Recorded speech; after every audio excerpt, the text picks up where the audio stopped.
બનાસકાંઠા જિલ્લામાં ભાજપની ડીસા નગરપાલિકામાં સર્જાયો મોટો ભૂકંપ। ડીસા નગરપાલિકાની 17 વિવિધ સમિતિના ચેરમેનોએ શહેર ભાજપ પ્રમુખને ધર્યા રાજીનામા। ચેરમેનોએ આપેલા રાજીનામા શહેર પ્રમુખને આપવા પહોંચ્યા ચેરમેનો। પાલિકા પ્રમુખથી નારાજ ચેરમેનોના રાજીનામાથી મચ્યો હડકંપ, નવા જૂનીના દેખાયા એંધાણ। ભાજપના નારાજ ચેરમેનો દ્વારા પાલિકા પ્રમુખના રાજીનામાની કરાઈ રહી છે માંગ। ડીસા નગરપાલિકાના ઇતિહાસમાં પ્રથમવાર બની ઘટના। એક સાથે 19 ચેરમેનો રાજીનામા આપ્યા હોવાનો પ્રથમ બનાવ આવ્યો સામે। ભાજપ શાસિત પાલિકામાં ભાજપના ચેરમેનોના પ્રમુખ પ્રત્યે જોવા મળી નારાજગી। ડીસા નગરપાલિકાનો આંતરિક મતભેદ ઉપસીને આવ્યો સપાટી પર। વિવિધ કમિટીના 17 ચેરમેનો અને 7 સમર્થકો સાથે આજે રાજીનામા ધરાયા। India 24 news Banaskantha. નગરપાલિકાના 17 વિવિધ ચેરમેનો રાજીનામા આપ્યા અને એને સમર્થકો કુલ 25 થી 26 જણાએ એ રાજીનામા ધરી દીધા છે। પ્રમુખ શ્રી જ્યારના પ્રમુખ બન્યા છે ત્યારના આજ દિન સુધી જે પાર્ટીનો અમારે નીતિ નિયમ છે, પ્રી બોર્ડ બોલાવું, બોર્ડ પણ બોલાવતા નથી। ગમે ત્યારે બોર્ડ બોલાવે ત્યારે હું ઉપપ્રમુખ તરીકે પક્ષના નેતાને કોઈને પણ ધ્યાનમાં લીધા વગર એજન્ડા બહાર કાઢી દે। જ્યારે એજન્ડા મને મળે ત્યારે મને ખબર પડે છે। આજે ડીસા શહેરમાં જે વિવિધ જગ્યાએ કેમેરા એટલા સમયથી બંધ પડ્યા છે, અમે વારંવાર રજૂઆત કરીએ છીએ, છતાં પણ ધ્યાન રાખતા નથી। કેટલા બિલ્ડિંગો કાયદેસર મંજૂરી લીધેલી છે, છતાં એવી બિલ્ડિંગોને પણ ખોટી એમના ઇશારાથી નોટિસો અપાવાય છે અને ખોટું ભ્રષ્ટાચાર કરી રહ્યા છે। અને દરેક ચેરમેનો પોતાનું જ્યારે કામ રજૂ કરે છે તો કર્મચારીઓ સ્પષ્ટ કહે છે કે પ્રમુખશ્રી અમને ના પાડી છે, અમારું કામ નહીં થાય। તો વારંવાર અમે હેરાન થતા હતા। એના કારણે ન છૂટકે આજે અમારે રાજીનામા ધરી દેવા પડ્યા અને અમને વિશ્વાસ છે પૂરેપૂરો ન્યાય મળે એવી અમે ભારતીય જનતા પાર્ટી પાસે અપેક્ષા રાખીએ છીએ। પ્રમુખની હાજરીમાં ચીફ ઓફિસરે કેબિન બંધ કરાવી। હા, એ દિવસે પ્રમુખ પણ એમના પતિ પણ હાજર હતા અને ચીફ ઓફિસરે જાહેર જનતા માટે જે નગરપાલિકા ખુલ્લી રહે એના રજિસ્ટરના લોક મારી દીધા। એ ડીસાના ઇતિહાસમાં પ્રથમ વખત બનાવ બન્યો। એ પણ એક ખરેખર ખોટું થયેલું હતું। આજે નગરપાલિકાના 17 ચેરમેનો, જેમાં ઉપપ્રમુખ, કારોબારી ચેરમેન, પક્ષના નેતા, દંડક, મુખ્ય કમિટીઓને ચેરમેનના રાજીનામા આવ્યા। એમાં કેટલાય સમયથી પ્રમુખને અવારનવાર ધ્યાન દોર્યું, ચેરમેનોનું કામ થતા નહોતા, ચેરમેનોનો વિશ્વાસમાં નહોતા લેતા। પક્ષના શાસક પક્ષના નેતા હું હોઉં છતાં પણ છેલ્લા કેટલાય સમયથી કોઈ એમને સંકલન કર્યું નથી। ચોમાસાના ટાઈમમાં નગરપાલિકામાં દવાઓ નથી, સ્ટ્રીટ લાઇટ માટે લાઇટો પણ નથી। રાજુભાઈ ઠક્કર ગયા પછી આજ સુધી વીજ બિલ ભરાયું નથી। 12.5 કરોડ જેવું વીજ બિલ ચડી ગયું છે અને એમના મંત્રીઓ ક્યાં આગળ ખર્ચા કર્યા એ કોઈ હિસાબ પણ આપતા નથી અને કોઈના કામ કરતા નથી।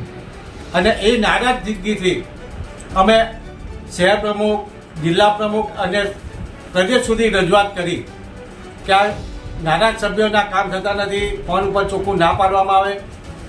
તેથી કંટાળી અને આજે શહેર ભાજપ કાર્યાલય બધા ચેરમેન સાથે રાજીનામા આપ્યા। શું કારણે પડ્યા છે ને કેટલા ચેરમેનોના રાજીનામા પડેલા છે? આજે વાસુભાઈ મોઢ પોતે શાસક પક્ષના નેતા છે, એમને ટેલિફોનિક મારા ઉપર આવેલું કે ભાઈ અમે બધા સદસ્યો ચેરમેન પદેથી રાજીનામું આપીએ છીએ। એટલે એમના કહેવા પ્રમાણે 17 જેવા ચેરમેનોના ચેરમેન પદેથી એ લોકો રાજીનામું આપે છે।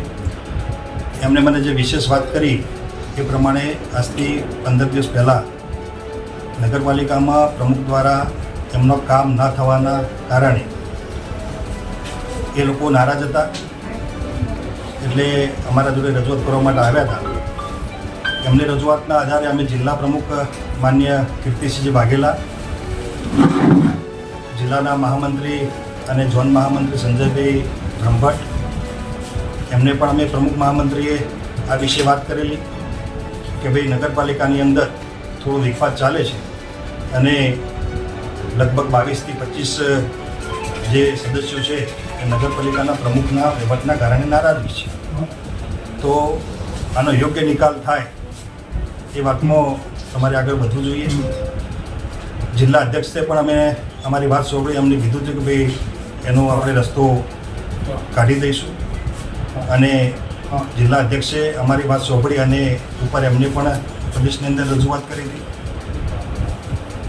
પ્રદેશમાંથી પણ એવી વાત હતી કે ભાઈ આનો યોગ્ય નિકાલ આવી જશે, પણ એ વાતને લગભગ મારે ખ્યાલથી 10-15 દિવસ થતાં આજે વાસુભાઈની અધ્યક્ષતામાં શાસક પક્ષના નેતાની અધ્યક્ષતામાં અહીંયા ચેરમેનોના રાજીનામા મારી પાસે આવ્યા હતા. એટલે મેં મારા પ્રમુખને જાણ કરી.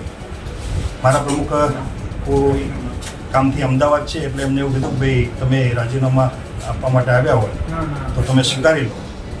એટલે જે વાત હશે એ અમે આ રાજીનામાની વાત જિલ્લા પ્રમુખને જાણ કરી અને યોગ્ય નિકાલ લાવીશું અને સદસ્યો જે નારાજ છે એમને સમજાવી અને વાત મોડ ઘીના ઠામમાં ઘી થાય એવું અમે કામ કરીશું.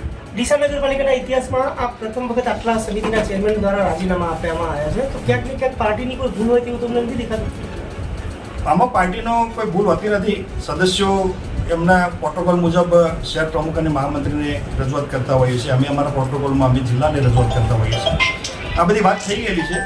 હવે મૂળ નિર્ણય જિલ્લાને અને પ્રદેશને કરવાનો છે. એ લોકો લગભગ નિર્ણય 2-4 દિવસમાં જે નિર્ણય લેશે પાર્ટીને જે નિર્ણય આપશે અમે માન્ય રાખીશું. પણ આ લોકો આવ્યા છે તો રાજીનામા આપવા માટે આવ્યો તો એક અમારી પણ ફરજ છે કે એમનો રાજીનામું અમે લીધા છે અને અમે જિલ્લા પ્રમુખને જાણ કરવાનું છે. જે ચેરમેનો રાજીનામા આપ્યા છે શું બતાવ્યું છે મુખ્ય કારણ? એમનું મુખ્ય કારણ એક જ છે કે ભાઈ મનસ્વી વહીવટ નગરપાલિકાના પ્રમુખ દ્વારા થઈ રહ્યો છે. અમે કર્મચારીને ફોન કરીએ તો પણ અમારા ફોન કર્મચારી એવું કહે છે કે ભાઈ તમારે કોઈ પાણીનું ટેન્કર જોઈતું હોય અથવા કોઈ વાત હોય તો તમારે જે તે સમિતિના ચેરમેન અથવા પ્રમુખને જાણ કરશો તો તમે કામ કરીશું, બાકી અમે કામ કરીશું નહીં. એવા એમની વાત છે ને એમના જોડે રેકોર્ડિંગ પણ છે એવું પણ એ લોકો કહે છે. એટલે વિષય બીજો કંઈ કારણ નથી. મૂળ પ્રમુખશ્રીની અમુક મનસ્વી વહીવટના કારણે કોઈ ખટરાકના કારણે આમનો કામ થતો નથી, પણ એનો યોગ્ય નિકાલ અમે સંગઠન દ્વારા લાવી દઈશું અને 100% ખાતરી છે કે નિકાલ આવી જશે.